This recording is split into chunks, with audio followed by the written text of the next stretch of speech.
Более 6 миллиардов долларов готовы инвестировать немецкие предприниматели в Казахстан. Об этом стало известно в ходе прошедшего накануне казахстанско-германского бизнес-форума с участием президента Касым-Жомарта Токаева и канцлера Германии Олафа Шольца. Такие деньги планируют направить на реализацию крупных инвестпроектов. Тему продолжит Тамерлан Тлеубаев.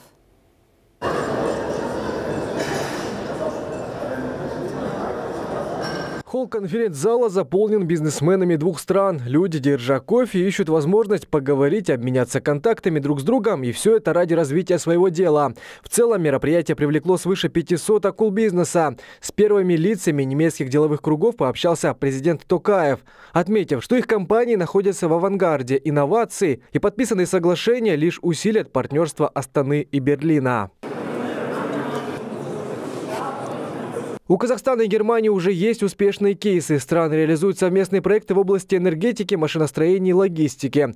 Этому же и была посвящена выставка, которую посетили лидеры двух стран. А уже на бизнес-форуме глава государства в своем выступлении заявил, в прошлом году Казахстан и Германия наторговали на 3,9 миллиардов долларов. Кстати, президент Токаев отметил и рост прямых инвестиций, поступающих из республики в нашу страну, свыше 770 миллионов долларов.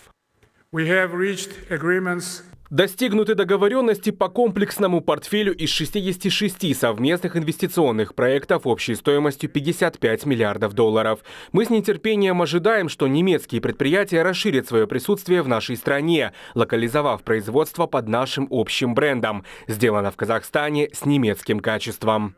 И это не предел, подчеркнул президент Токаев. Чтобы увеличить сумму инвестиций до 150 миллиардов долларов, до 2029 года Казахстан запустил новый инвестиционный цикл, выделив несколько перспективных направлений сотрудничества – добыча и переработка природных ресурсов. Наша минерально-сырьевая база насчитывает более 5000 неразведанных месторождений, залежи которых оцениваются в триллионы долларов. Сегодня мы производим 19 из 34 редкоземельных материалов, имеющих решающее значение для экономики ЕС. В рамках этих усилий немецкое агентство по минеральным ресурсам и казахские партнеры создают консорциум по торговле важнейшим сырьем.